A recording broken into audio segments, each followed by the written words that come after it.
ఆ body language ఎలా ఉంది, ఆ బిహేవియర్ ఎలా ఉంది, రెక్లెస్గా ఉన్నదా, ఇవన్నీ కూడా పరిణలోకి వస్తాయి. ఇప్పుడు మనం పర్సనల్గా ఏ తప్పులు లేవనప్పుడు, మన మీద ఎటువంటి అభియోగాలు లేనప్పుడు, మన మీద ఎటువంటి కేసులు లేనప్పుడు మనం ఎలాగైనా సరే శంషేర్కి ఇలా కాలు రగరేసుకుంటూ వెళ్ళొచ్చు.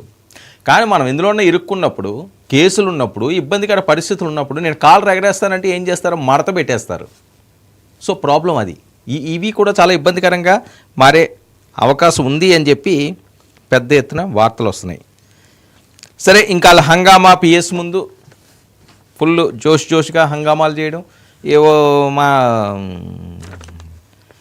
దానికి సంబంధించి ఏం జరుగుతుందో అని, అక్కడ ఏదో జరిగిపోతున్నట్లుగా ఓ పెద్ద హైడ్రామా క్రియేట్ చేశారు అని. అయితే విచారణకు ఆటంకం కలిగించేందుకు పెద్ద ఎత్తున నినాదాలు కూడా.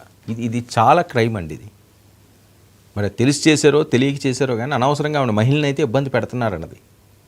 సరే, నిందితులు ఆవిడ పేరు మీద ఉంటే ఉండొచ్చు కాక, కానీ ఆవిడకి ప్రత్యక్షంగా అయితే అందులో ఇన్వాల్వ్మెంట్ ఉండకపోవచ్చు.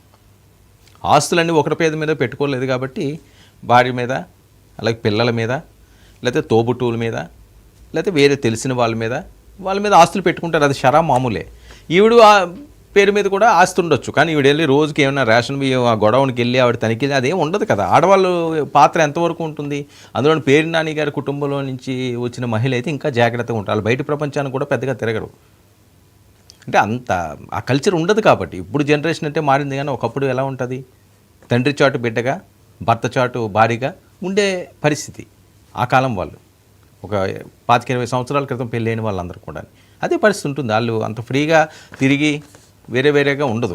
జనరేషన్ మారింది కాబట్టి ఇప్పుడు కొద్దిగా యాక్టివ్ అయ్యారు. అమ్మాయిలందరూ కూడా బయటికి వస్తున్నారు, ఫ్రీగా తిరుగుతున్నారు, అందరితో మాట్లాడుతున్నారు. ఆ మూమెంట్ ఉంది, కానీ అప్పుడు ఉండదు కదా, పెద్దగా ఉండరు. అందులో అలాంటి ఫ్యామిలీలు, పెద్ద ఫ్యామిలీల నుంచి వచ్చిన వాళ్ళు ఇప్పటికీ కూడా వాళ్ళు పెద్దగా బయటికి కనిపించే పరిస్థితి ఉంటుంది. కాబట్టి ఆవిడ కూడా వెళ్ళి ఆ వ్యాపారం చేసే ఆలోచన ఆవిడకు ఉండదు, అవసరం కూడా లేదు. సో ఖచ్చితంగా పేరు నాని గారికో లేదా ఆయన కిట్టుకో తెలిసి ఉంటుంది. అంటే కిట్టు ఇన్వాల్వ్మెంట్ ఇంకా ఇందులో రాలేదు, తెలిసి ఉంటుంది. కానీ ఇవన్నీ కూడా ఈ అతి చేష్టలు చేయడం వల్ల ఇంతవరకు తెచ్చుకున్నారు. ఇంతకుముందు అతిగా మాట్లాడడం వల్ల ఇప్పుడు ఈ సిచ్యువేషన్లో కూడా అతి చేష్టలు చేస్తుండడం వల్ల కొంప మునిగే ప్రమాదం పొంచి ఉంది అన్నది ప్రధానంగా వీళ్ళ మీద వస్తున్న ఆరోపణలు. ఇక జయసుధ గారినట 45 ప్రశ్నలు సంధించారటండి విచారణాధికారి యేసుబాబు. 45 ప్రశ్నలు. ఆ 45 ప్రశ్నలకి కూడా ఇవి సరైన సమాధానాలు ఇవ్వలేదు అని చెప్పి, మిగతా నిందితులకి సంబంధించిన ప్రశ్నలు కూడా అడిగితే నాకు తెలియదు, గుర్తులేదు, కాదు, లేదు వంటి సమాధానాలే చెప్పినట్టు బయటకు వస్తున్న ప్రచారం. ఇంతకుముందు మన సినిమాలు చూస్తున్నాం, తెలియదు, నాకు గుర్తులేదు, కాదు, లేదు. ఇదేదో ఒక మూవీ ఒకటి ఉంది, జూనియర్ ఎన్టీఆర్ మూవీ, దాని మీద ఎక్కువ ట్రోల్స్ చేస్తున్నారు వీళ్ళు.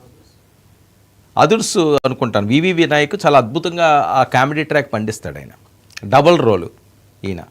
సరే, ఒక సిచ్యువేషన్లో జూనియర్ ఎన్టీ అందరికీ తెలిసే ఉంటుంది కదా, నేను ఫర్ ఎగ్జాంపుల్ చెప్తున్నాను.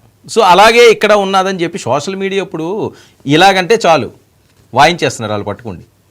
సో ఎప్పుడైతే ఇది బయటకు వచ్చిందో వెంటనే జూనియర్ ఎన్టీఆర్ ఫోటో ఒకటేస్తున్నారు, కాదు, గుర్తులేదు, తెలియదు, అవును, ఇలాంటి పెట్టి అది ఫన్నీగా చేస్తున్నారు. సరే, ఇది ఫన్నీ అంశం కాదు, ఒక మహిళా ఇష్యూ.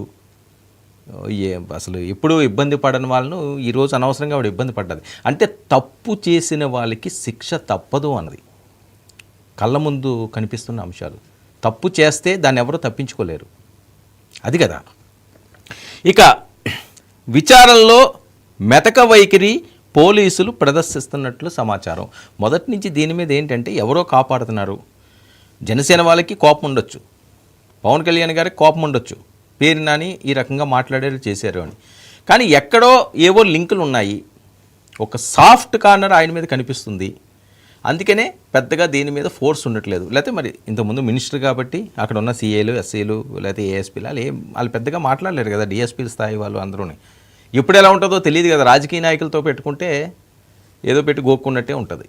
ఈరోజు ఇలా ఉంటుంది, రేపు మళ్ళీ ఆయన కానీ గెలిచాడు అనుకోండి, ఈ సెక్రటరీ మంజాలు పెట్టేస్తారు. అంటే బలే వాళ్ళు అధికారులే కాబట్టి గతంలో చూసాం. గత ప్రభుత్వంలో ఎవరైతే బలైన ఉన్నారో జత్వానీ కేసు అవనియండి, లేకపోతే రఘురామకృష్ణరాజు కేసు అవనియండి, ఫర్ ఎగ్జాంపుల్ చెప్తున్నాను, వాళ్ళ పరిస్థితి ఏంటండి ఈరోజు? పరుగు పోయింది. అంత ఉన్నత స్థాయిలో ఉన్న వాళ్ళు రోడ్డు మీద చీ అనిపించుకుంటే స్టేజ్కి వెళ్ళిపోయారు. నిజమో తర్వాత విషయం, ముందైతే ట్రోల్ అయిపోయినాయి కదా. సో ఇప్పుడు అందరూ వణుకుతున్నారు, ఎందుకురా బాబు మళ్ళీ ఏమన్నా అటు ఇటు కానీ తారుమారు అయితే అధికారం మనకే చుట్టుకుంటుంది అని చెప్పి కాస్త సౌమ్యంగా ఉన్నారని చెప్పి వస్తున్న వార్తలు. ఇక కేసును తవ్వుతున్న కొద్దీ పేర్ని నాని బాగోతాలు బట్టబయలు అవుతున్నాయి. అంటే దీన్ని వదిలే ప్రసక్తే లేదు, దీన్ని చూస్తూ ఊరుకోరు.